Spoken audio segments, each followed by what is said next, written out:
Force open the door. This is our son's residence. My mother arrived at dawn with my father and brother, intent on invading my home.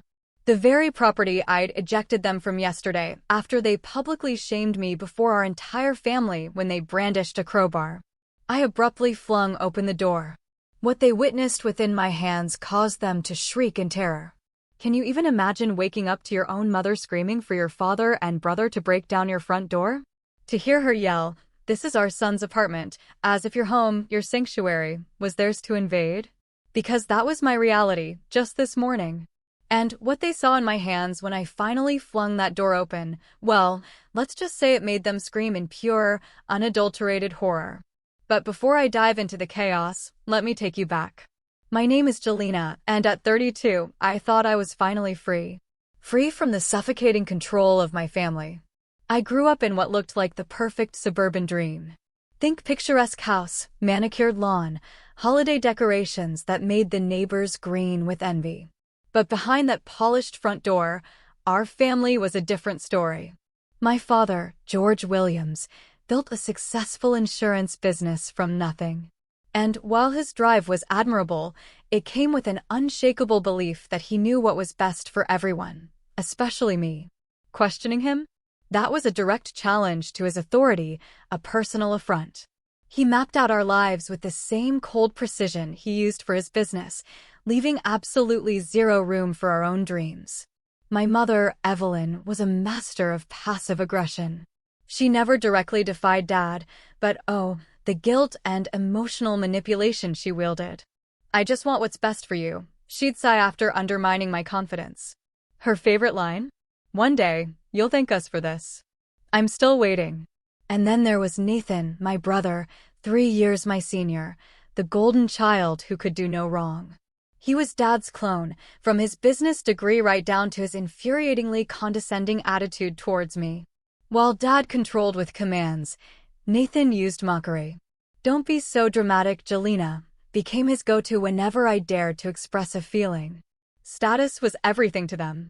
Our family's reputation in the community was cultivated like the prize-winning roses in our front yard. Mom volunteered for every church committee.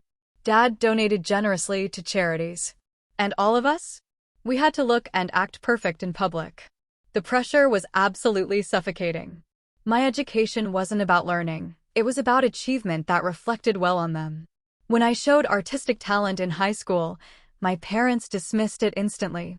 "Art won't pay the bills," my father declared, before strong-arming me into business school. I dutifully enrolled in the marketing program they chose, my dreams of art school slowly fading away. Even my appearance wasn't my own. Mom scheduled my haircuts, picked my clothes, and constantly criticized my weight. "No one will take you seriously looking like that," she'd snap if I chose something she didn't approve of. By 20, I had lost all sense of my own style, my own preferences. I was just a canvas for their expectations. Dating? Oh, that was another battlefield entirely. Any boy I brought home faced an intense interrogation from my father about his family background and career prospects. Later, Nathan would deliver the verdict, telling me which ones weren't good enough for our family. My first serious college boyfriend, Daniel, was deemed unsuitable because his parents were teachers, not professionals. That relationship crumbled after months of my parents' relentless, subtle sabotage. Their control even extended to my money. They paid for my education, but never let me forget it. "We invest in your future because we love you," they'd say. But that investment came with endless strings attached. They insisted on access to my bank accounts well into my 20s. Every single purchase was scrutinized, debated, and judged. My first real attempt at independence came after college. I found a marketing job at a small firm, not my father's company as everyone expected. The fallout was immediate. "After all we've done for you," my mother wailed over the phone. My father was far more direct. "You're making a mistake that will cost you your future." For weeks, family dinners became tribunals where my career choice was dissected. Nathan joined in, explaining how I was throwing away the connections and security our family offered. Their united front wore me down. 6 months later, I resigned and took a position at my father's company. This pattern, this cycle, continued for years. Every attempt to establish independence was met with fierce resistance. When I wanted to take a solo vacation, my mother suddenly developed a mysterious health concern that required my presence. When I mentioned getting my own place, my father would pull out spreadsheets, meticulously detailing why it was financially irresponsible and I should just stay home. By 30, I was sleeping in my childhood bedroom, working for my father, feeling like a teenager despite my age. I had savings I was terrified to touch and dreams I was too afraid to pursue. On the outside, my life looked successful. Inside, it was empty. All my college friends had marriages, children, careers they chose. I had financial security, but zero freedom. The turning point came during a therapy session I'd secretly started attending. Dr. Tuda Morris looked at me and asked one simple question that changed everything. Whose life are you living? I had no answer. Because in that moment, I realized I was living their vision for my life, not my own. That question haunted me for weeks until I finally made the decision. I was moving out. At 31, I was finally getting my own place, for the very first time. Consequences be damned. I found an apartment, signed the lease without telling them, and prepared for the inevitable confrontation. This apartment? It felt like falling in love. It wasn't perfect by conventional standards, a one-bedroom walk-up in an older building, creaky floors, outdated appliances. But the huge windows that flooded the living room with natural light? Perfect for my long-abandoned painting. The built-in bookshelves could finally display the books my parents considered wastes of time. The small balcony overlooking a quiet courtyard offered a peaceful retreat. Most importantly, it was mine. I signed the lease on a Tuesday and broke the news to my family the following Sunday during our mandatory family dinner. The reaction was exactly what I expected. My father put down his fork with deliberate slowness. An apartment at those prices? That's financially irresponsible, Jelena. My mother's eyes immediately filled with tears. But why would you want to leave home? Don't we take good care of you? Nathan scoffed. Is this another one of your independence phases? Remember when you wanted to study abroad in college? I'd prepared for this, but still, my resolve wavered. That's when Dr. Morris's words echoed in my mind about setting boundaries. I took a deep breath. I've signed the lease. I move in next week. I'd love your support, but I'm doing this regardless. The initial shock gave way to what I call their helping phase. If they couldn't prevent my independence, they'd control it instead. My father instantly offered to help with the rent, which I politely declined. My mother insisted on coming with me to buy furniture, steering me towards pieces that matched their home, not my taste. Nathan volunteered to handle the moving arrangements, trying to schedule it around his convenience rather than mine. I moved in despite their interference, and that first night alone in my new place, I felt both terrified and utterly exhilarated. I ordered takeout my mother would definitely disapprove of, sat on the floor since my furniture hadn't arrived, and just cried. Tears of pure, unadulterated relief. That night, I slept better than I had in years. The peaceful feeling lasted exactly 3 days. Then, my parents showed up unannounced, bearing housewarming gifts and, of course, opinions. My mother walked through the apartment, running her finger over surfaces, checking for dust, rearranging the few decorations I had. My father measured the windows, declaring he'd order proper blinds to replace the ones that came with the apartment. You need to give us a key, Jelena, my father announced as they were leaving. For emergencies. I reluctantly agreed, rationalizing that it might ease their anxiety. What I didn't expect was their definition of an emergency. My mother started dropping by while I was at work, leaving home-cooked meals and cleaning. I'd come home to find my laundry folded, my bed made differently, and things moved to where she thought they belonged. My father used his key to let in maintenance people he hired without consulting me, resulting in new light fixtures I hadn't chosen and didn't want. But the most invasive incident? I returned home early from work with a migraine to find my parents and Nathan in my apartment with an interior designer. They had measurement tools and fabric swatches spread across my living room. Surprise, my mother chirped, seemingly oblivious to my shock. We're giving your apartment a proper makeover. This designer did the Henderson's Lake House. The designer looked deeply uncomfortable as I struggled to maintain my composure. I didn't ask for a makeover, I said, my voice tight. This is my home, and I like it as it is. My father waved away my objection. You don't know what good design is, honey. Let the professionals handle this. That evening, after they left, I sat in my living room, feeling completely violated. They had entered my space without permission, making decisions about my home without my consent. The parallels to how they had always treated my life choices were impossible to ignore. It was my neighbor, Olivia, who helped me see clearly. We met in the hallway, and over a thank-you cup of coffee, I found myself pouring out the story of my family's surprise redecorating committee. Olivia, a social worker about 10 years my senior, listened without judgment. Jelena, she finally said, her voice gentle, what you're describing sounds like they don't respect your boundaries. Having a key doesn't mean they can come in whenever they want. They're just trying to help, I said, automatically repeating the excuse I'd used for years. Is it helping if it makes you uncomfortable in your own home? She asked. Help should make your life better, not make you feel invaded. That conversation was another turning point. The very next day, I changed the locks on my apartment door. I didn't tell my family immediately. I knew the confrontation would be intense. Instead, I used the time to prepare myself emotionally with Dr. Morris's guidance. Setting boundaries isn't about punishing them, Dr. Morris explained.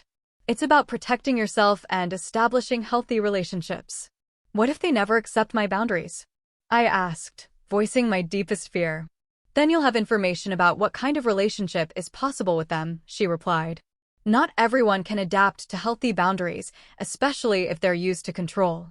The inevitable confrontation came when my mother tried to let herself in while I was home and found her key didn't work. Her confused jiggling of the door handle was followed by knocking. When I opened the door, her expression shifted from confusion to hurt. My key doesn't work, Jelena. Is something wrong with your lock? I took a deep breath. I changed the locks, Mom. I should have told you, but I needed to make a point. You and Dad have been coming in without my permission, and that needs to stop. The hurt in her eyes was quickly replaced by indignation. Without permission? We're your parents. We don't need permission to look after our daughter. I'm 32 years old, Mom. I don't need looking after. And yes, you do need permission to enter my home. That conversation initiated a cold war that lasted weeks. My parents' calls became less frequent, though Nathan took up the mantle of trying to convince me I was overreacting.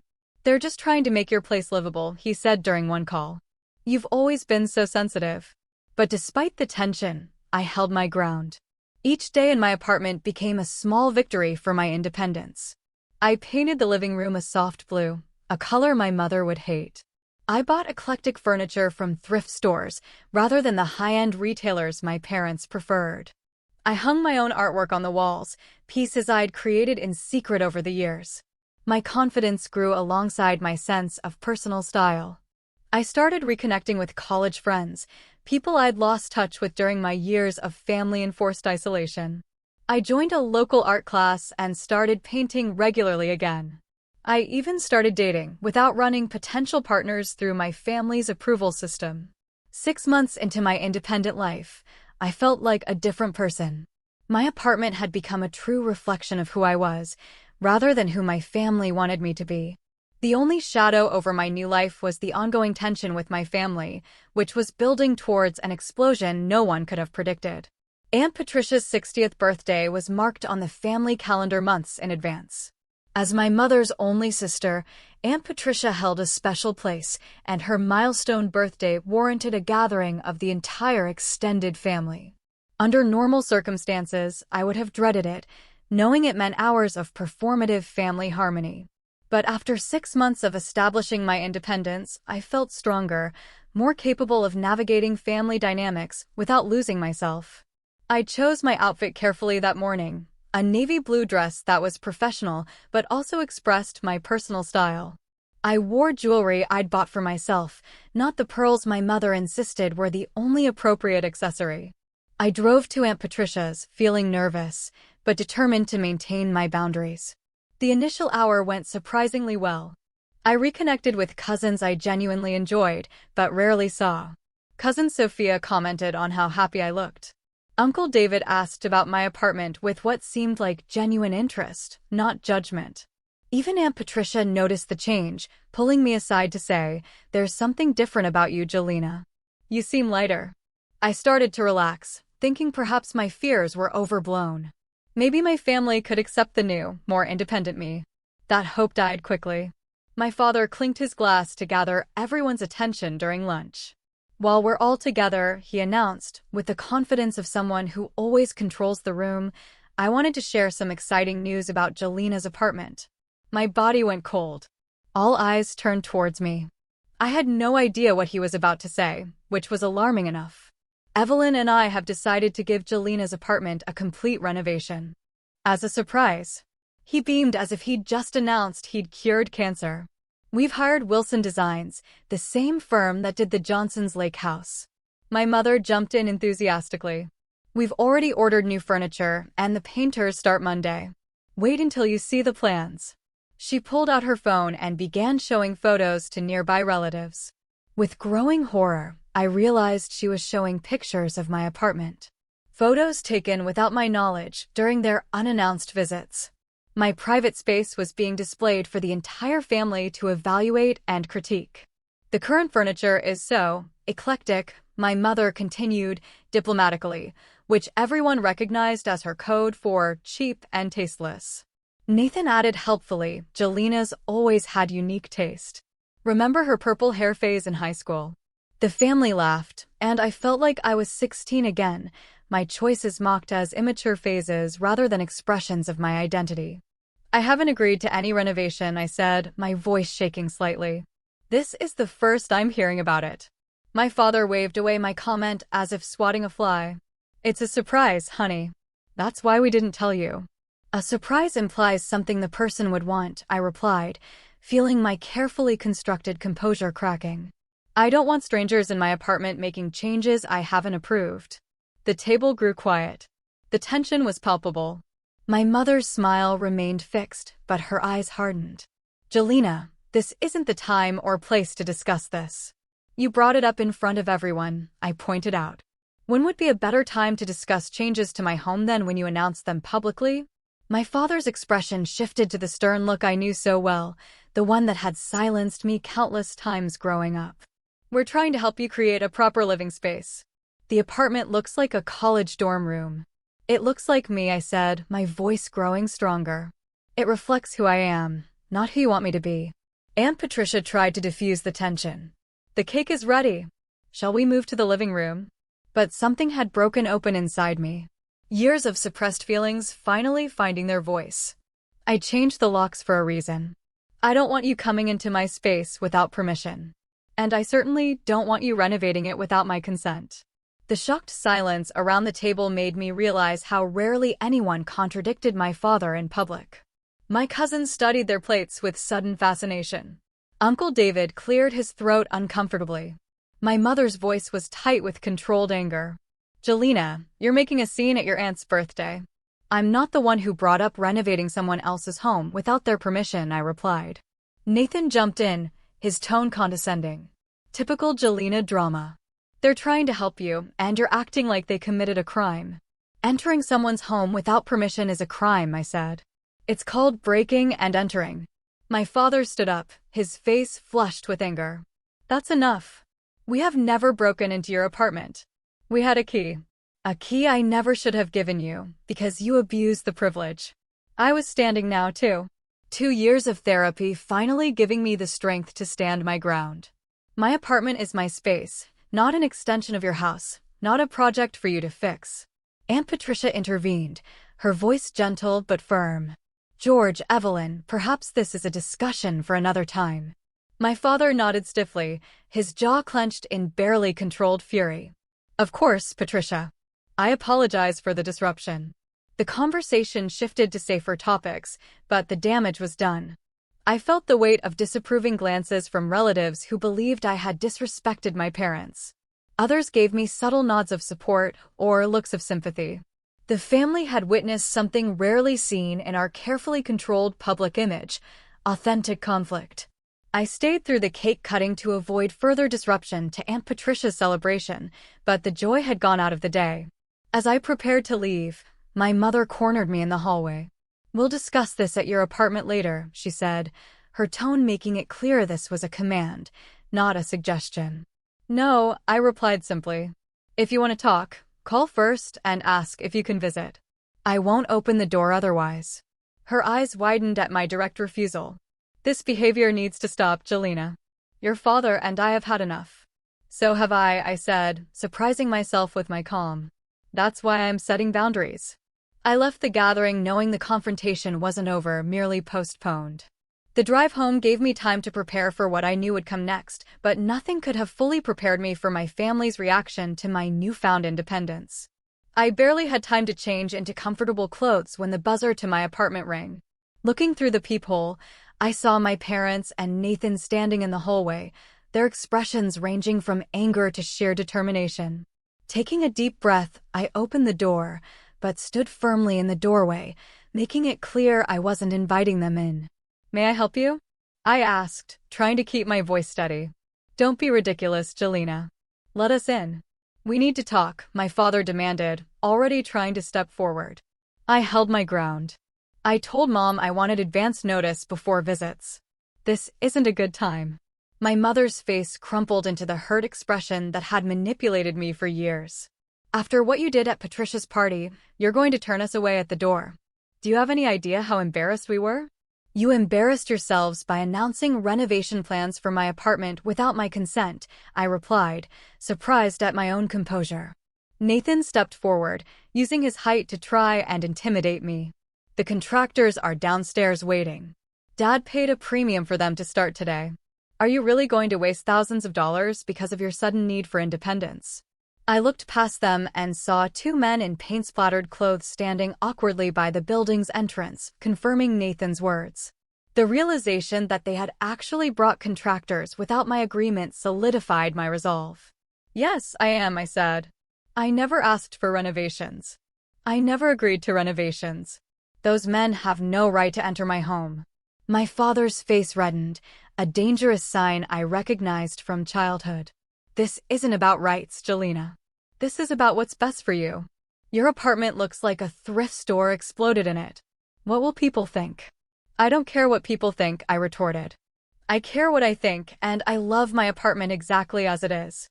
"This rebellion has gone on long enough," my father continued, his voice rising enough that a neighbor down the hall opened their door slightly.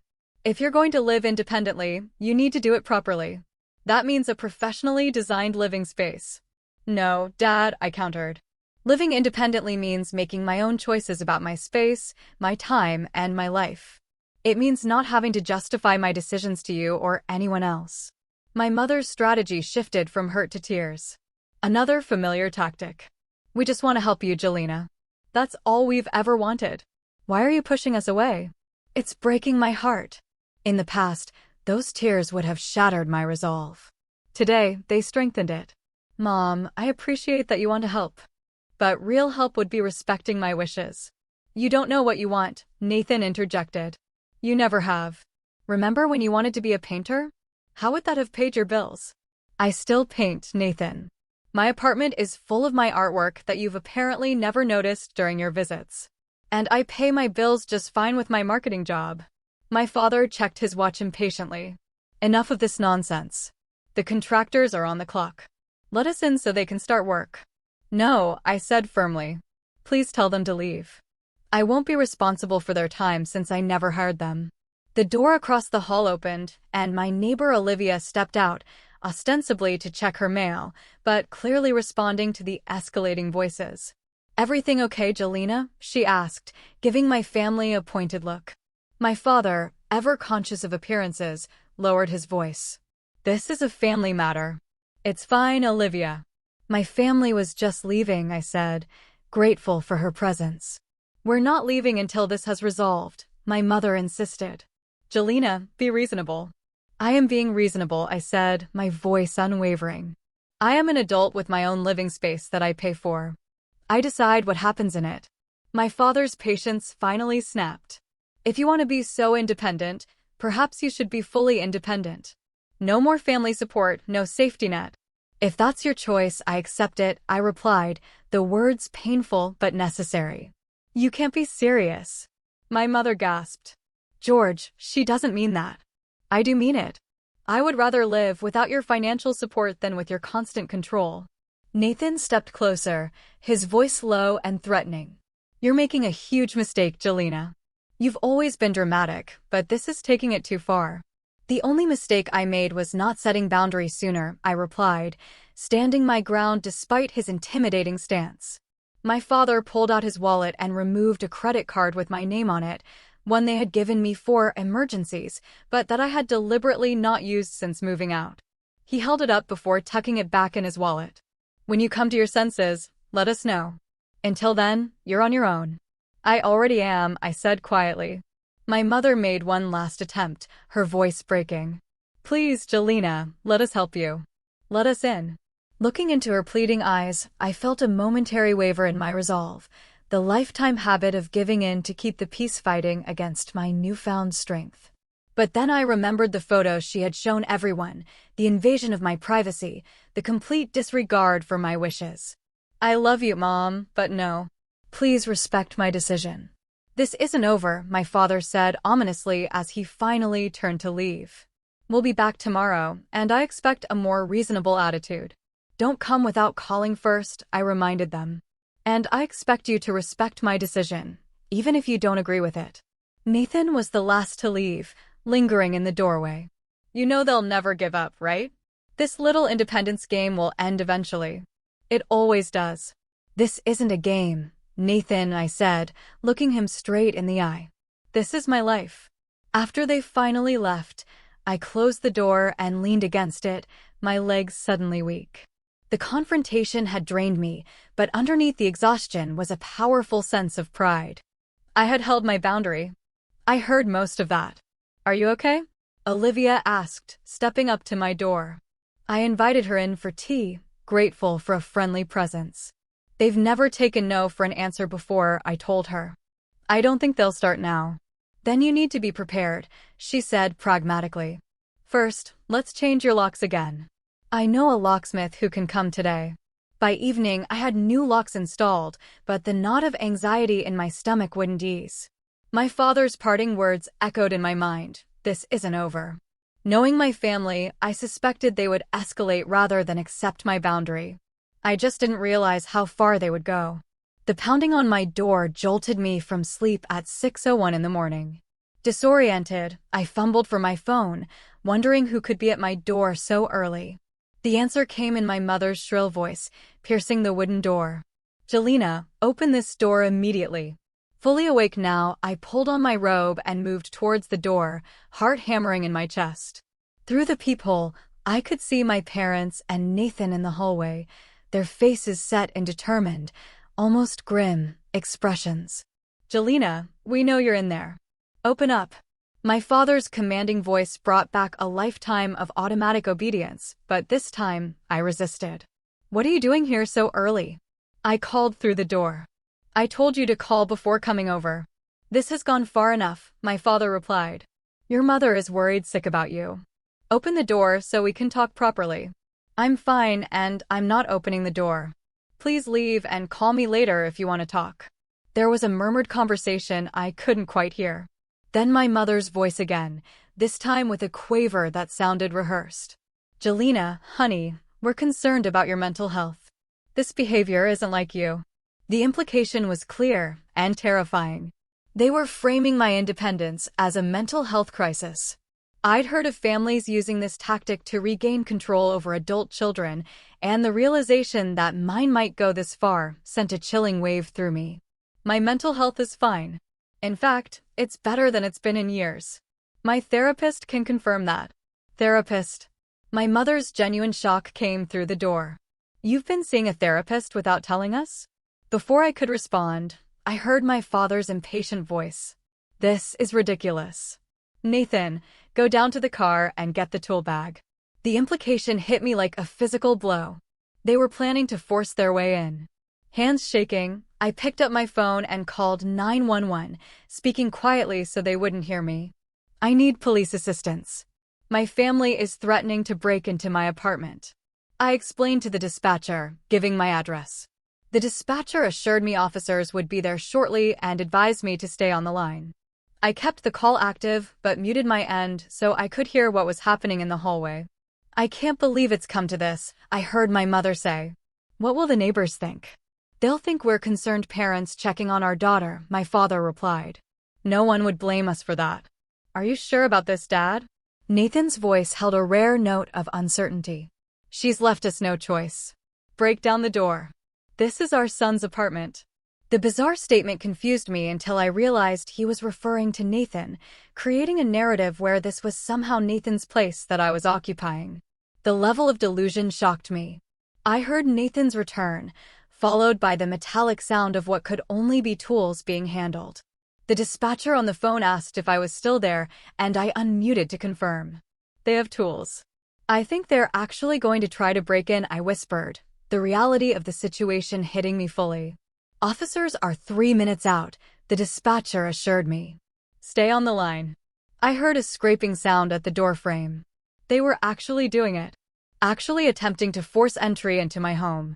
A lifetime of compliance and fear battled with the newfound strength I had been building. In that moment, I made a decision. I had been recording the entire exchange on my phone as evidence, and I had something else they didn't expect.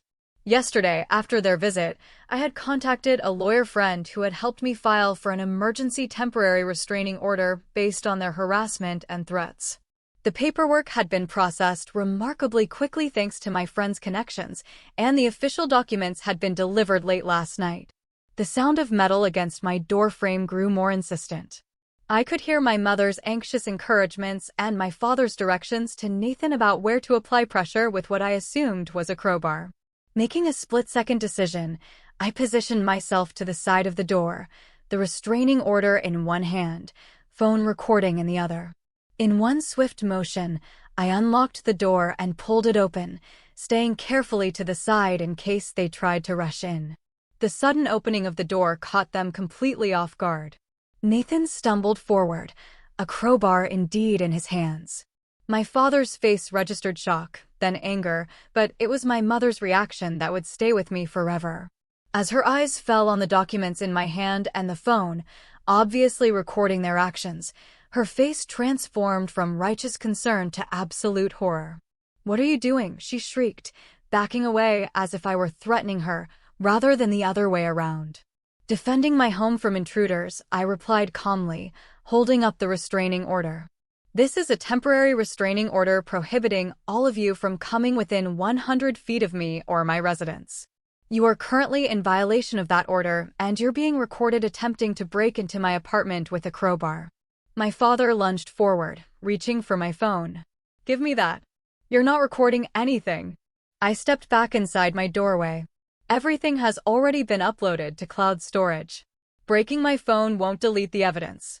Nathan stood frozen, the crowbar still in his hand, his expression shifting between confusion and the dawning realization of the serious legal trouble they were in. "This is insane," my father sputtered. "We're your parents. We have every right to check on you." "No, you don't," I said, my voice steady. "Not by breaking down my door. Not after I've explicitly told you to leave." The elevator at the end of the hall dinged, and Officer Garcia stepped out, her hand resting cautiously near her weapon as she assessed the situation. The sight of Nathan holding a crowbar immediately put her on alert. "Put that down slowly," she instructed Nathan, who complied immediately, placing the crowbar on the floor. "Officer, there's been a misunderstanding," my father began, slipping into the charming persona he used with authorities. "We're just concerned parents checking on our daughter." Officer Garcia looked to me for confirmation. I shook my head and held out the restraining order for her to inspect. "I have a temporary restraining order against all 3 of them. They were attempting to break into my apartment after threatening to return yesterday when I refused to let them in." The officer reviewed the paperwork and nodded. "This appears to be an order. Do you have evidence of the break-in attempt?" I held up my phone. I recorded everything, including their statements about breaking down the door. What followed was surreal. The family that had controlled every aspect of my life for 3 decades was temporarily detained in the hallway of my apartment building. Officer Garcia took statements from all of us, and a second officer arrived to assist. My neighbor Olivia emerged, confirming she had witnessed yesterday's confrontation and heard this morning's disturbance. My parents' version of events painted me as unstable, claiming they were worried about my mental health after erratic behavior at a family gathering. Nathan backed their story, though he seemed increasingly uncomfortable as Officer Garcia questioned the necessity of a crowbar for a wellness check. "If you are concerned about her welfare, why not call for a wellness check from the police?" she asked reasonably. "We didn't want to embarrass her," my mother replied, the irony of her statement apparently lost on her as she stood in a public hallway, having just screamed and attempted to break down my door. As Officer Garcia spoke with my parents, the second officer pulled me aside. "Do you feel safe in your apartment? Is there somewhere else you can stay tonight?" "I feel safe here," I assured him. "This is my home, and I'm not leaving because of their behavior." After what seemed like hours, but was probably only 45 minutes, Officer Garcia informed my parents and Nathan that they would need to come to the station to give formal statements regarding the attempted break-in. The restraining order would be enforced, meaning they could not come near my apartment or workplace. "This is outrageous," my father protested. "We've done nothing wrong." "Sir, attempting to force entry into someone's residence with a crowbar is breaking and entering, restraining order or not," Officer Garcia explained patiently. "You're fortunate your daughter is willing to let the restraining order violation be your only consequence today." As they were escorted to the elevator, my mother turned back, tears streaming down her face. "How could you do this to us, Jelena? Your own family?" The question that had controlled me for years finally had no power. "I'm not doing anything to you," I said, my voice steady. "I'm protecting myself." After they left, I sat on my couch in stunned silence, the adrenaline slowly draining from my system. The morning sun filtered through my curtains, illuminating the apartment that had become worth fighting for. Not because of its physical attributes, but because it represented something precious, my right to make my own choices. Officer Garcia returned to get additional details for her report. "Family situations can be the most difficult," she said sympathetically. "Do you have support people you can talk to?" I thought of Olivia next door, of Dr. Morris, of friends I had reconnected with over the past months. "Yes," I said, a small smile touching my lips. "I do. I'm not alone." As she left, she handed me her card. "Call if they come back or contact you against the order. We take violations seriously." After she left, I walked through my apartment, touching the furniture I had chosen, looking at the artwork I had created, feeling the space that was undeniably mine. For the first time, I understood that the morning's events weren't just about an apartment. They were about claiming my life as my own. The days following the break-in attempt took on a surreal quality. I kept expecting to wake up and find it had all been a dream, that I had imagined standing up to my family so definitively. But the police report on my coffee table and the temporary restraining order posted on my refrigerator were tangible reminders that everything had changed. The first 24 hours passed in relative quiet. Then my phone began lighting up with messages and calls, not from my immediate family, who were legally prohibited from contacting me, but from extended relatives who had been enlisted in the campaign to bring me back into the fold. "Your mother is devastated, Jelena," Aunt Patricia said when I answered her call. "She hasn't stopped crying since they came home from the police station." "I'm sorry she's upset," I replied carefully, "but they tried to break into my apartment with a crowbar. They were worried about you. George says you've been acting erratically, making wild accusations. He thinks you might need professional help." The character assassination had begun, just as Dr. Morris had warned me it might. "I am getting professional help, Aunt Patricia. I've been seeing a therapist for months, and she's helping me establish healthy boundaries." "Boundaries with your own parents? That's not how family works, Jelena." "It's how healthy families work," I countered. "And I'm not making accusations. I have recordings of everything that happened." Similar conversations played out with other relatives. Some, like Uncle David, were more receptive to my side of the story. "I always thought George was too controlling," he admitted. "But breaking and entering? That's taking it to another level." The family divide became clearer with each call. Those who had experienced my father's controlling nature themselves were more understanding. Those who benefited from their association with him, or who shared his authoritarian views, condemned my actions as ungrateful and rebellious. 3 days after the incident, I received an email from my father's attorney, Robert Clean, a man I had known since childhood as a family friend. The formal legal language couldn't disguise the implicit threat. They were considering legal action against me for defamation and false reporting, claiming I had misrepresented the situation to the police. I forwarded the email to my own attorney, Jessica Winters, who had helped me obtain the restraining order. Her response was immediate and reassuring. They have no case. You have recordings, witnesses, and police reports documenting their behavior. This is an intimidation tactic. She was right, of course, but knowing the legal threat was empty didn't make it less stressful. I had been raised to fear my father's disapproval, and that conditioning didn't disappear overnight. Each email notification made my heart race.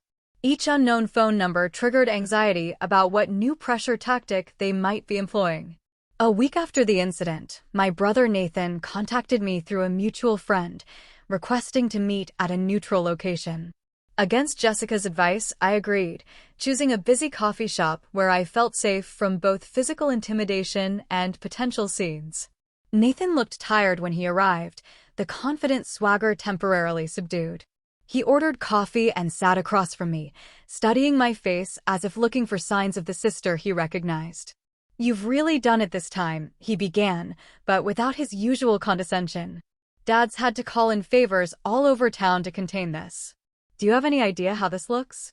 Like parents who couldn't control their adult daughter, so they tried to break into her apartment?" I suggested mildly. He winced.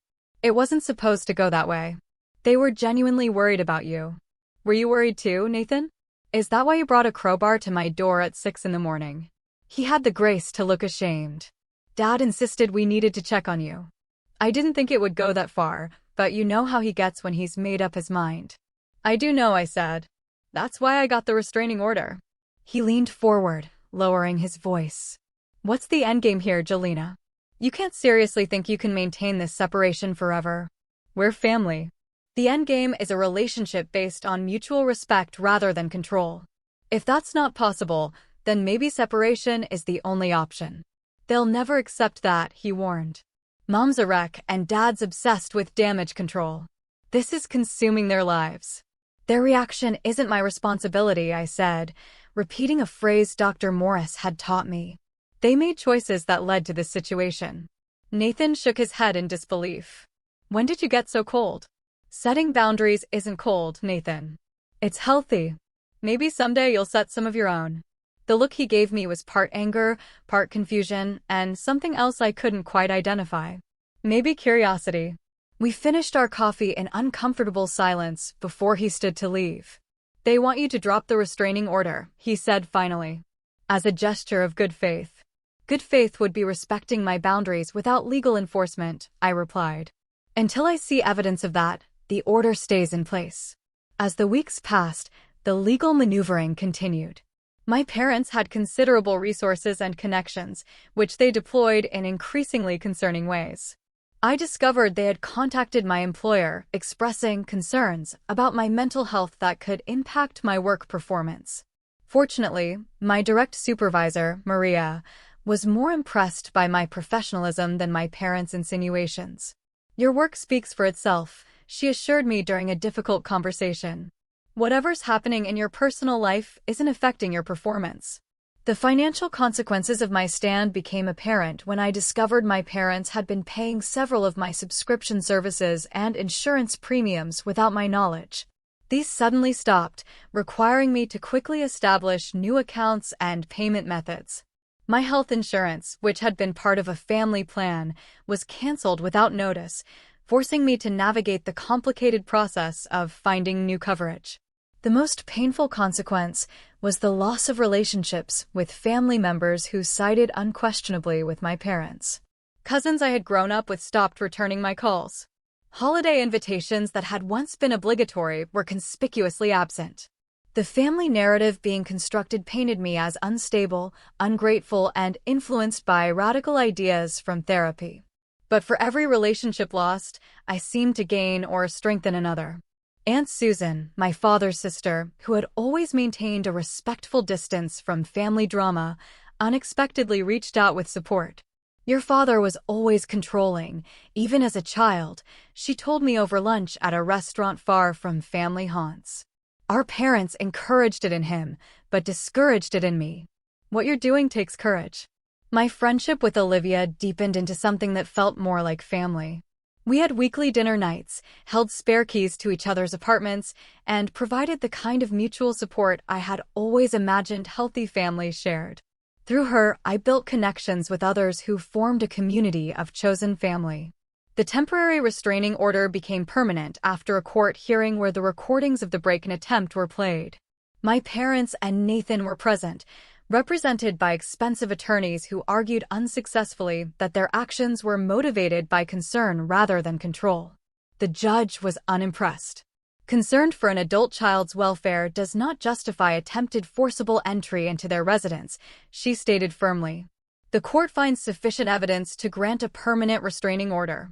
Leaving the courthouse, I felt a complex mixture of relief and grief. The legal victory provided protection, but also formalized the rupture in my family. As I walked to my car, I noticed my mother standing alone near the courthouse steps, my father and their attorney deep in conversations several yards away. For a moment, our eyes met, and I saw something unfamiliar in hers, not anger or manipulation, but confusion, as if she truly couldn't comprehend how we had reached this point. I looked away first, unable to bear the weight of that confusion.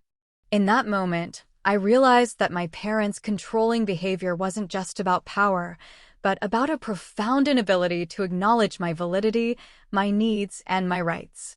Their worldview couldn't accommodate my independence without interpreting it as a direct rejection.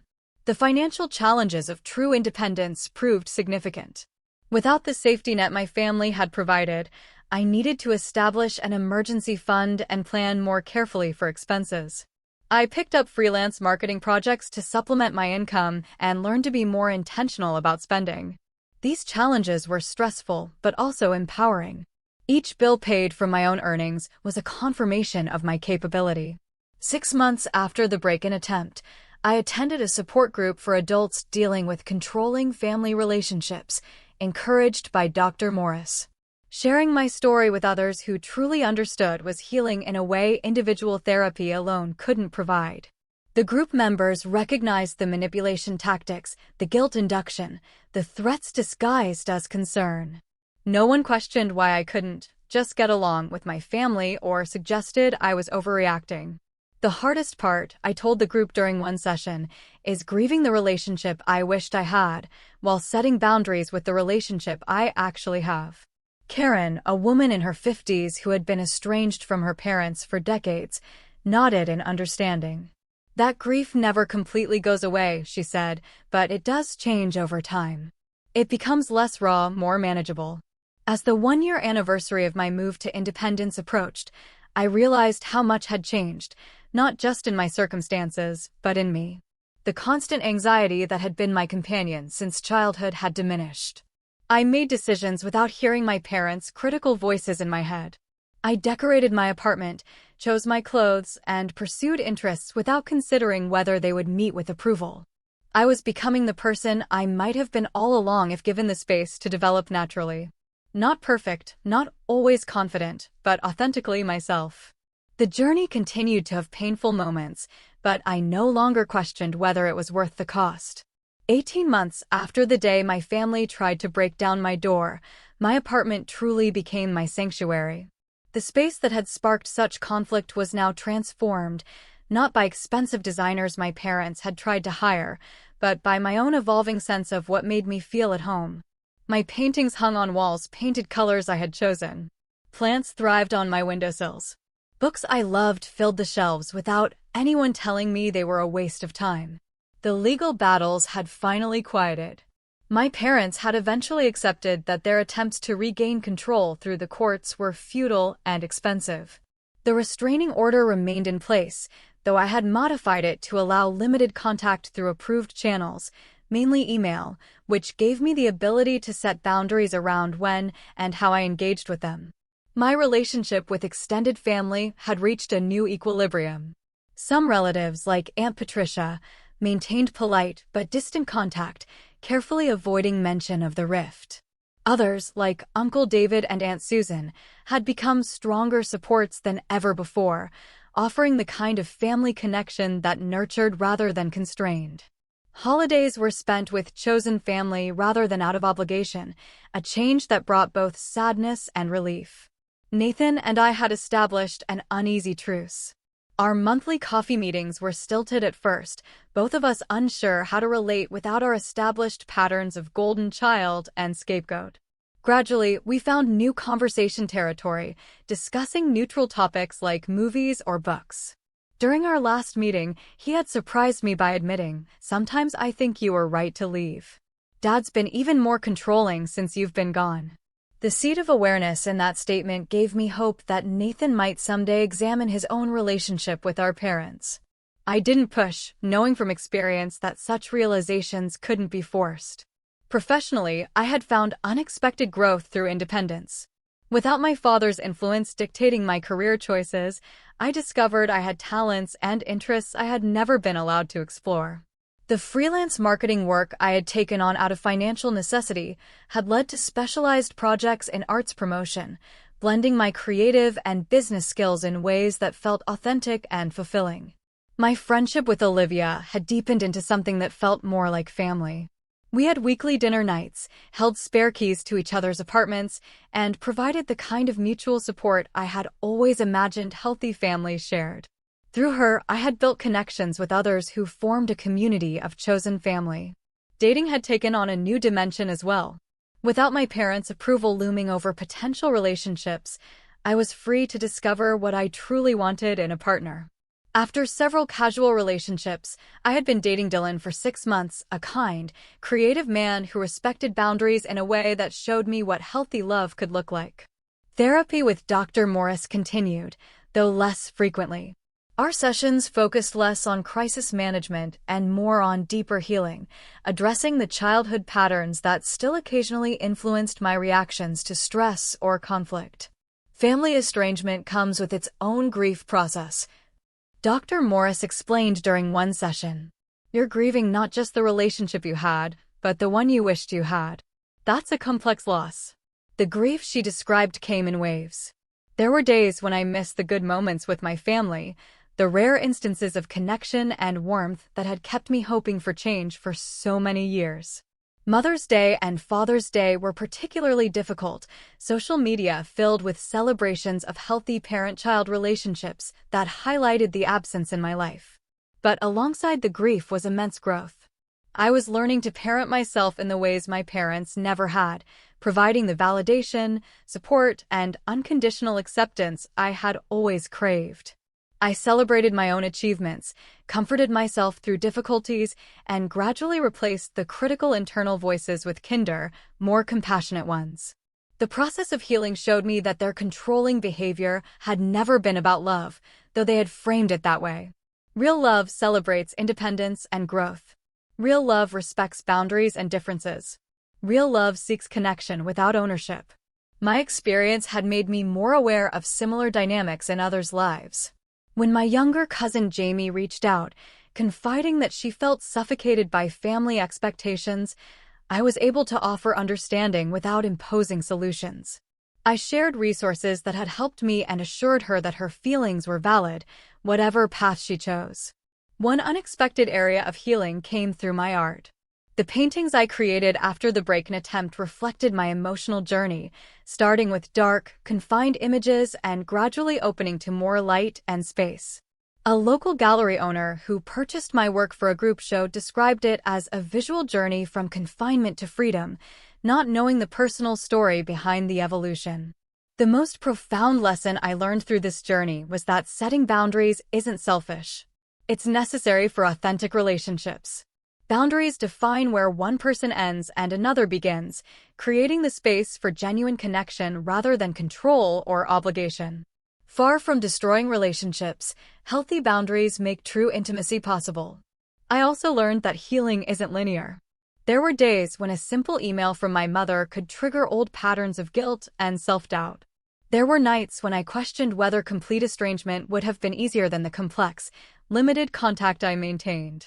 But each time I navigated these challenges, I grew stronger in my conviction that I had made the right choice for my well-being. The question of reconciliation remains open. Not the kind that would require me to surrender my independence and return to old patterns, but a new relationship built on mutual respect. Is such transformation possible? I don't know. Family systems resist change, and the longer patterns have been established, the harder they are to break. What I do know is that I am no longer willing to sacrifice my authenticity for approval. The price of admission to my life is respect for my boundaries. Those who can offer that, whether blood family or chosen family, are welcome. Those who cannot must remain at a safe distance, not as punishment, but as protection for the self I have worked so hard to reclaim.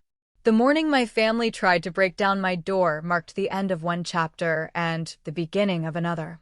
What they saw in my hands that day was not just legal paperwork or a recording phone, but my reclamation of power they had never intended me to have.